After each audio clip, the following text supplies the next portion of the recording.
रमज़ानुल मुबारक के हवाले से चंद शुरा कराम के अशार। बरोज़े ईद भी रोज़े के जैसी हालत है, अमीर शहर से लेकिन सवाल थोड़ी है।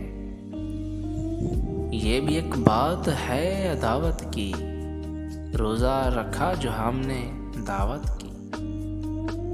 हम काफिरों ने शौक में रोज़ा तो रख लिया, अब हौसला बढ़ाने को इफ्तार भी तो हो।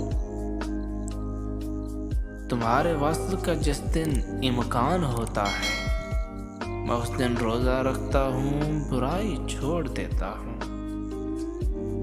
क्या हमारी नमाज क्या रोज़ा, बख्शिश देने के 100 बहाने हैं। अफ्तार व सौम की कुछ अगर दस्तगाह हो, उस शख्स को ज़रूरी है रोज़ा रखा करे।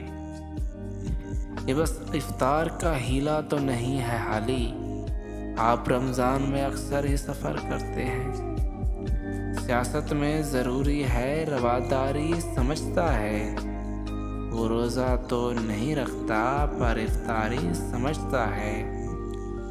कहीं रोज़े पे रोज़े सिर्फ पानी पी के खुलते हैं, कहीं बस नाम पे रोज़े के इफ्तारी के बातें हैं। शायद से कह रहे हो कि रोज़ा रखा करे, हर माह जिसका गुज़रा है रमज़ान की तरह। बख्शिश भी, मग़फ़िरत भी, जहन्नम से भी निजात, दस्ते तलब बढ़ाओ कि रमज़ान आ गया, दस्ते तलब बढ़ाओ कि रमज़ान आ गया।